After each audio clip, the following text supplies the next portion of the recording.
Magandang araw po muli sa ating lahat, mga ka-survivor. Welcome po sa ating podcast. Pinamagatang matatag ako kahit mag-isa. Maaring isa ka sa mga karelate nito o maaring nararanasan mo ito na ikaw ay nag-iisa na lamang na lumalaban sa iyong karamdaman.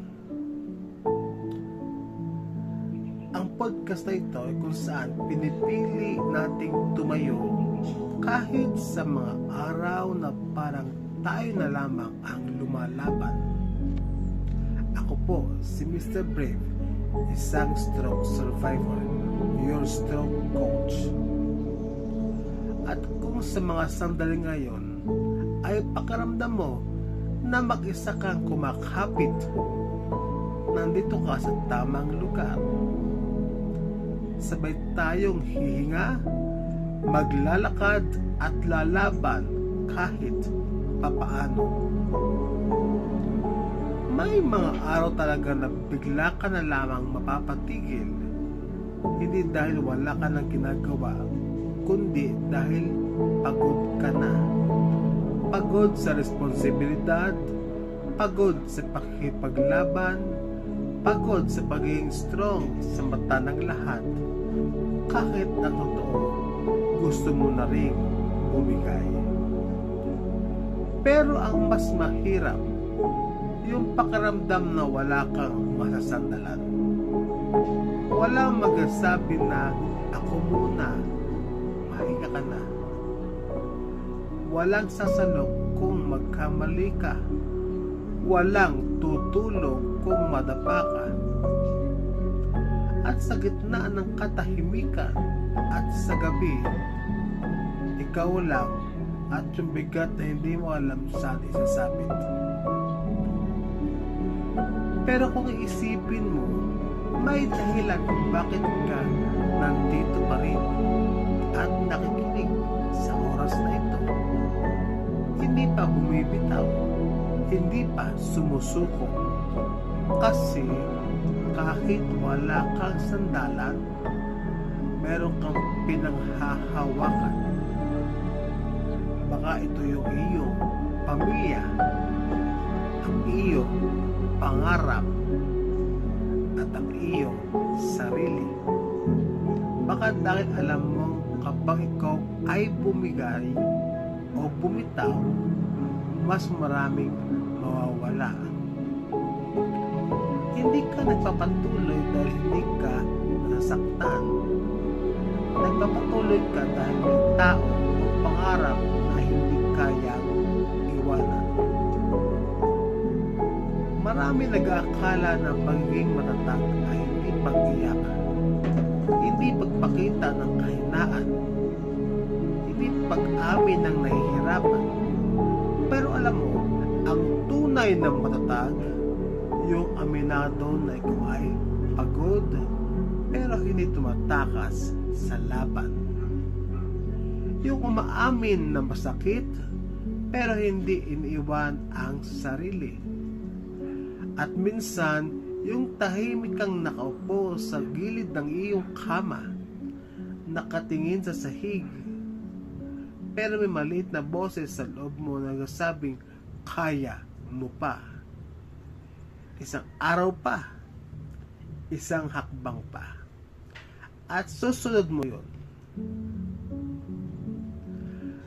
May akala tayo na kailangan natin ng maraming tao sa paligid para mabuhay. Pero minsan, ang tunay na lakas ay nanggagaling sa panahon na walang sumusuporta. Pero patuloy ka. Hindi dahil gusto mong mag-isa, kundi dahil natutunan mong ikaw muna. Kapag mag-isa ka, mas nakikilala mo ang iyong sarili. Mas nauunawaan mo kung ano ang kaya mo. Mas napapansin mo ang maliliit na progreso. At dati hindi mo binibigyan ng halaga. At unti-unti mong natutuklasan na hindi ka pala ganun kahina. na kahit mag-isa, kaya mong mabuhay, kaya mong lumaban, at kaya mong magpatuloy. Ka-survivor, stroke survivor, PWD, o ano man ang iyong kondisyon, kung napapagod ka ngayon, ito ang gusto kong sabihin: hindi ka pabigat, hindi ka mahina, hindi ka talunan. Pagod ka lang at normal yun. Huminga ka muna, humingit ka ng sandali, ilagay mo ang iyong kamay sa dibdib mo at maramdaman mo na buhay ka pa. At habang buhay ka, mayroong pag-asa. Maraming salamat sa inyong pakikinig sa episode natin ito.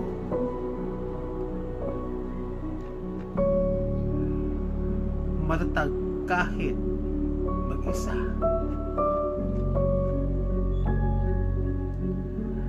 Kung nakarelate ka at sa ating pong episode sa araw na ito, kung maaari po, mag-comment kayo sa ating pong comment section